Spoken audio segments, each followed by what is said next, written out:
Good evening and welcome to the July 18, 2012 Blount County Board of Commissioners meeting. Please give your attention to the evacuation procedures.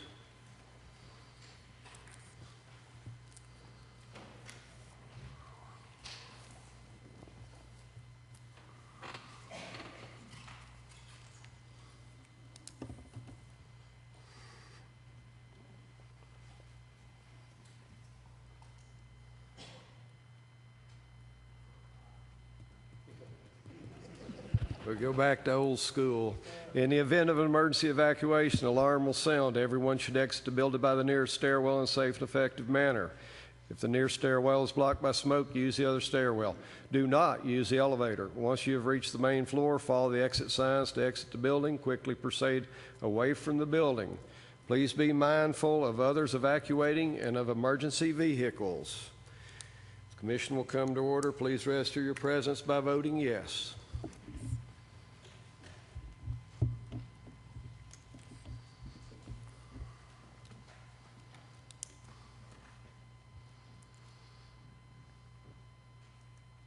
You have 21 present, you have a quorum. 21 present, 0 absent. The chair will now stand for motion to set the agenda. Mr. French moves. Second. Mr. Carver seconds. Discussion. Commissioner Burkhalter, you're recognized, sir. Thank you, Mr. Chairman. I move that we move items F2A, B, and C, and items G6, G7, and G8 to the consent calendar. You would like to move F, 2A, B, and C, and F. I heard you say G. G's, I'm sorry. On my agenda, it's F, and part of it's G. So items F7, or if you F6, 7, and 8. Commissioner Burkhalter requests that items F2A, 2B, and 2C, F6, F7, and F8 be moved to the consent calendar. Mr. Folks, you're recognized. I'm sorry, is that, it's only F2, not F1? No, sir. F2A, B, and C are okay. all requests I misunderstood. for grant applications. F6 and F7 are requests by the Highway Department to file in the minutes. F8 is a request to include a letter in the minutes of tonight's meeting. Yeah, I know.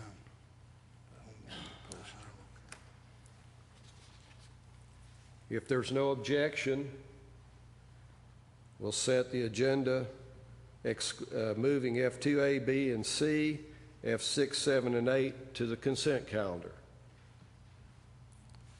Hearing no objection, please vote to set the agenda.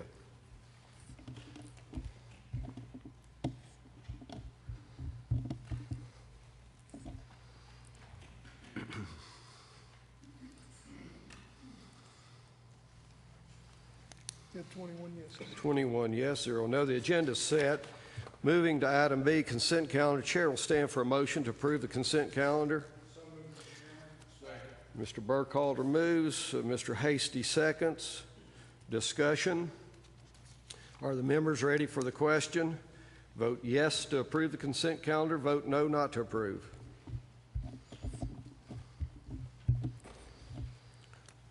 You have 20 yeses and 1 abstain. 20 yes, 1 abstain.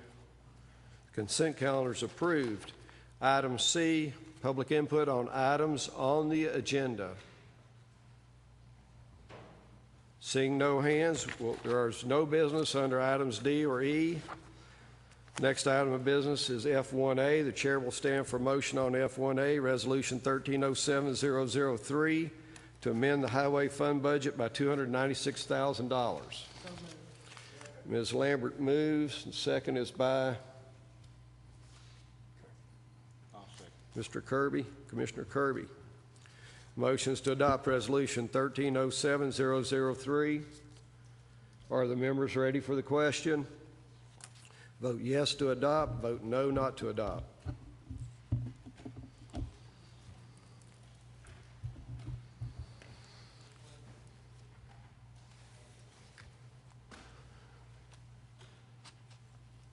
Have 21 yeses. 21 yes, 0 no. The resolution is adopted. The next item of business is F1B, Resolution 1307-004, to amend the general county fund budget by $43,378.08. Mr. Sample moves. Mr. Helton, did you second? Mr. Lewis. Motions to adopt Resolution 1307-004. Are the members ready for the question? Vote yes to adopt, vote no not to adopt.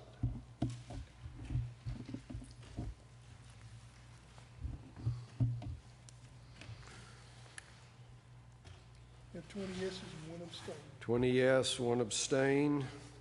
Resolution's adopted.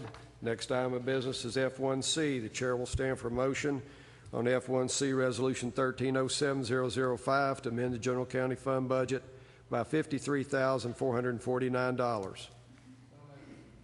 Mr. Lewis moves. Mr. Carver seconds. The motion is to adopt Resolution 1307-005. Mr. Folks, you're recognized, sir. Thank you, Mr. Chairman. I have a question on this. I don't see anybody from the Sheriff's Department, but if someone could tell me whether this is going to be a new person added to the Sheriff's Department, or is this going to be a person reassigned to these duties?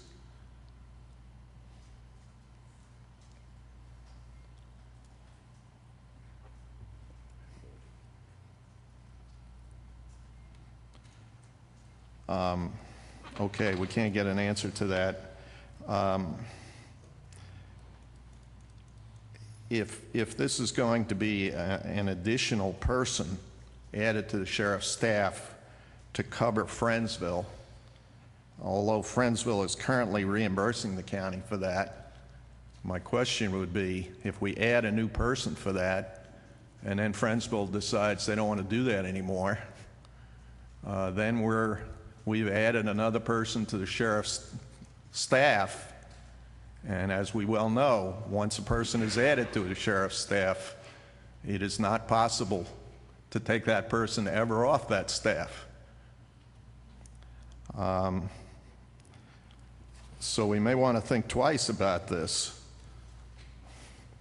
The other thing that's interesting, if you look at the breakdown of costs on this deputy that's in the package, his base salary is $33,018. Benefits add a whopping $20,431 to the cost. A base salary of $33,000 and $20,000 additional dollars for the benefits. That's 61% of the base salary for benefits. That's truly extraordinary. In private industry, a benefits cost of 30% would be considered high. We sure need to bear these high benefits costs in mind anytime we're asked to approve an additional employee. Thank you, Mr. Chairman. Commissioner Burkhalter, you're recognized. Thank you, Mr. Chairman. Just wanted to clarify Mr. Fultz's or Commissioner Fultz's comments. The only part of that $20,000 that he was commenting on is federally required Social Security, which is $2,000, $6,600 charge for the county's portion of general liability insurance that we attribute to that, so that's not a benefit. The federally required $479. The state required workman's compensation insurance of $822, which doesn't benefit the deputy, and $72 owed by us to the state unemployment compensation. So the only benefits that the officer is receiving from this is dental, health, and life, and the state retirement, which comes out to right at about $10,000 or 30%. So I just want to make that clarification. Thank you. Are the members ready for the question? Vote yes to adopt the resolution. Vote no not to adopt.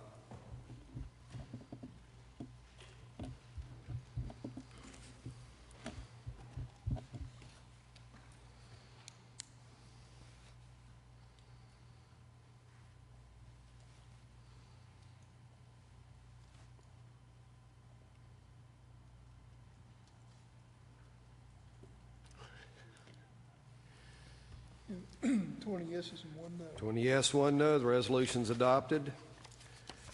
All items under F2 have been dealt with. Next item of business is F3. The chair will stand for motion on F3, Resolution 1307-007, to approve an interlocal agreement between Blount County, Tennessee, the City of Friendsville, for the Blount County Sheriff's Office to designate a full-time officer to patrol and operate with the corporate limits of City of Friendsville. Mr. Burkhalter moves. Ms. Lambert seconds. The motion is to adopt Resolution 1307-007. Are the members ready for the question? Vote yes to adopt the resolution. Vote no not to adopt.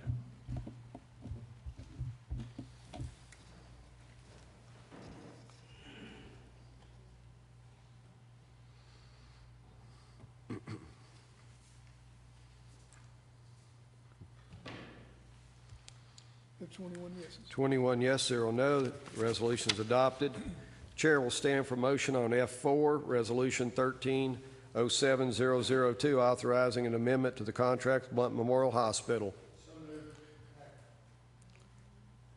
Mr. Burkhalter moves. Mr. Lewis seconds.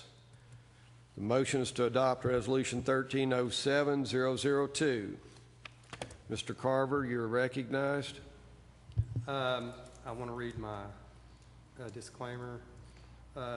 Because I'm an employee of Blount Memorial Hospital, I have a conflict of interest in the proposal about to be voted. However, I declare my argument and my vote answers only to my conscience and my obligation to the constituents and the citizens of Blount that this body represents. Are the members ready for the question? Vote yes to adopt the resolution. Vote no not to adopt.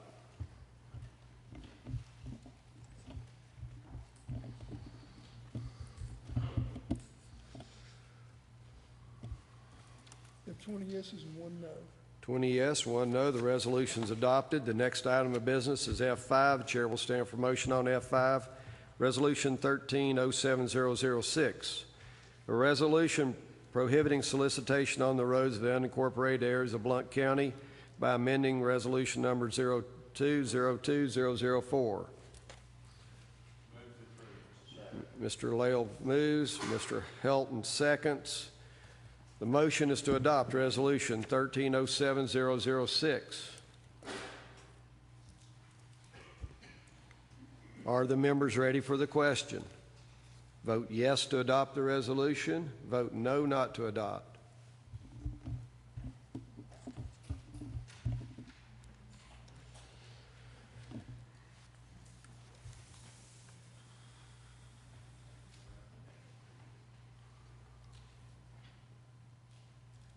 We have 21 yeses. 21 yes, 0 no. The resolution's adopted.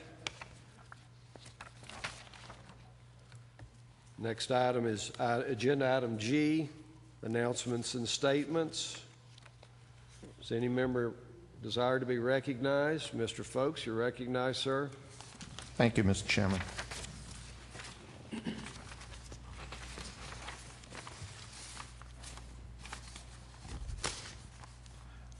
Ronald Patrick McTighe, passed away on June 19th. Until his health failed, Ron was a regular attendee at these commission meetings. He, like many of the people who are sitting in the audience tonight, understood that only vigilance by the citizens can assure good government. He spoke at many meetings and was unique in his ability to get us to laugh at our own predicaments. I am sure he is bringing a new level of laughter and joy to heaven. Ron was a Marine who cared deeply for and fought for this nation. Ron McTighe, Semper Fi. We will always love and remember you. Thank you.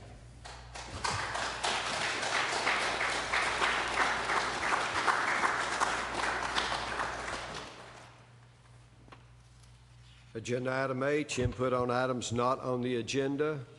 Ms. King, if you'll come forward, Ms. King, and then I'll get the next person.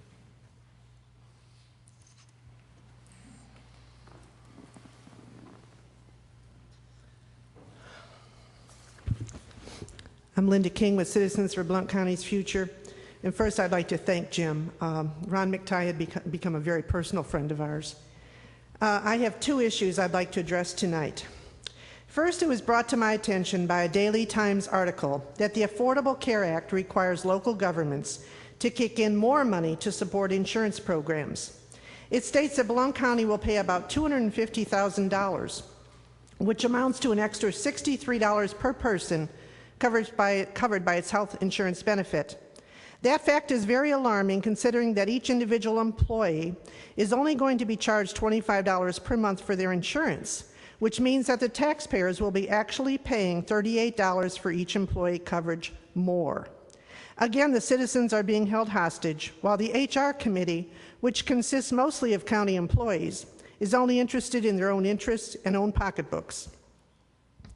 The Daily Times article also addresses the fact that Blount Memorial Hospital is dropping insurance coverage for part-time employees and that new part-timers will not accrue paid time off or sick days. It's time that our county government starts addressing these types of changes. Our benefit packages are far and above what is available in the private sector.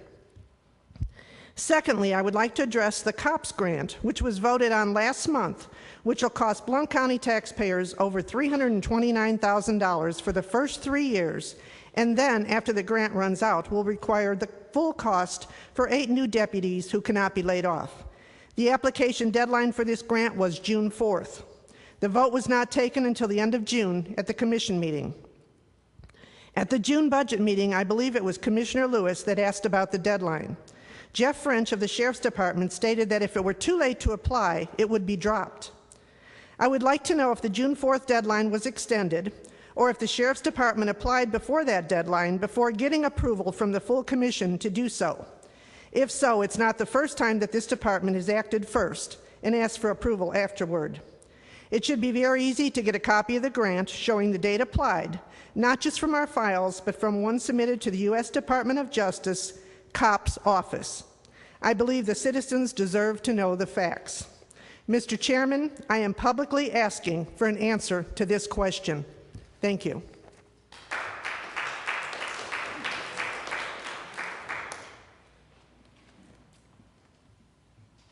Hello, my name is Rosalind Lyons, and I would like to speak on the Tennessee Housing Code's Healthy Homes Provision Act.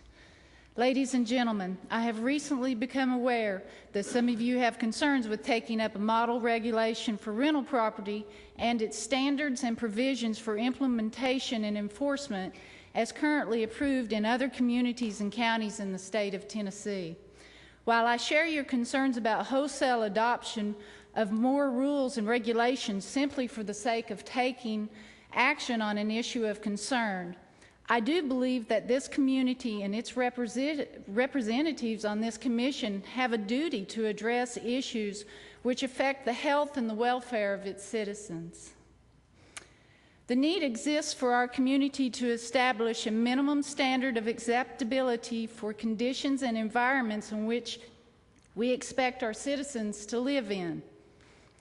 To this end, I would like to ask that this commission consider a motion to appoint a committee of this body to explore and develop a regulation which establishes a minimum standard of acceptability for rental property to be considered safe and habitable in Blount County.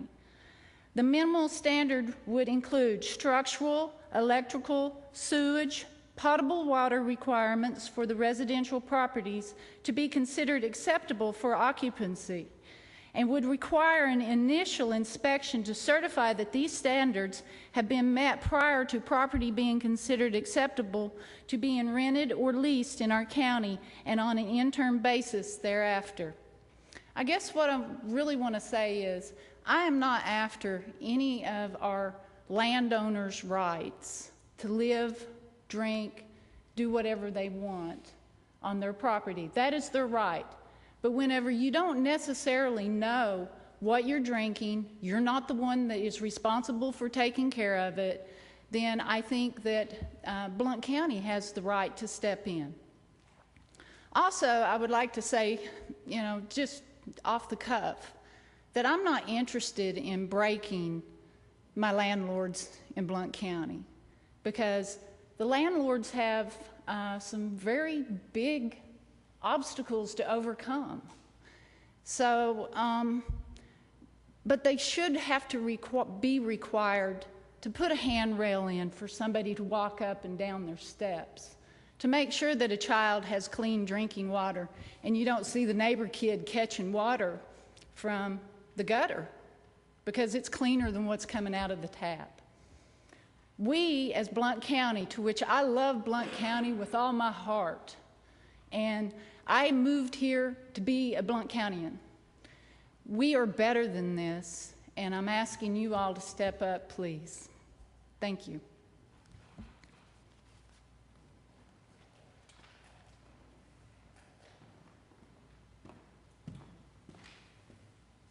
Thank you, Chairman Moon. I'm Tom Bickers. I'm mayor of the town of Louisville. I know all of us as elected officials are looking for ways that we can find efficiencies in how we spend our citizens' tax dollars. I'm going to make a suggestion to you tonight and offer the invitation that way perhaps the town of Louisville and this county can explore a way that we can perhaps share services and find some efficiencies in the spending of those tax dollars. And the area that I would suggest we explore is in the area of animal control. You know, we're in a position, and you know, if need be, we can establish our own animal control program. But it seemed to me, as we were analyzing it, it may make sense to explore can we do that more efficiently by partnering with Blount County as opposed to creating another, you know, administrative, bureaucratic entity within a government to do what Blount County is already capable of doing, and from what I hear is doing a pretty good job. We would be willing, if it works out, we'll mirror the county's animal ordinances so you don't have any confusion. The same rules and ordinances would apply within the town of Louisville as would apply out in the county. So we would make sure we didn't create the possibility of doing that. We would be willing to make to enter as part of that agreement to contribute to the county for the monies to be dedicated to animal control. And to the extent you can find the efficiencies by utilizing existing officers and resources to provide animal control to the town of Louisville, you're actually getting a reduction in the cost of your all's animal control countywide, because you could deduct out of that cost, or you treat as a supplement what the town of Louisville makes that contribution. Now, I realize you've got committees and there are ways that you have to go about making the decisions. We're willing to engage in that discussion with you. It may be we have the discussion and it simply doesn't make sense for the county and the town of Louisville. But we won't know that, will we, unless we explore the possibility and to see. So we're open to it. We'll work with you. We'll structure it as best we can so that it's a win-win for the county and for the town of Louisville. And as some of you know, we do that already with planning.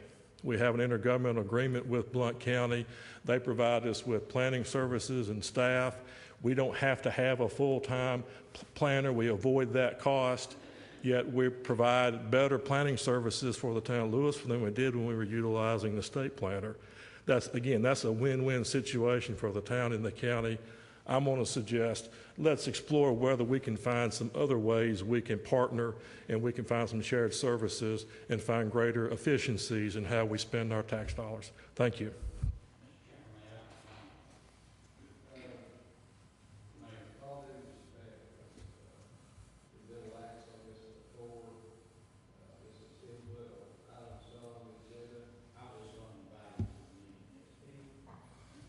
Why don't we chat after the meeting tonight? Thank you.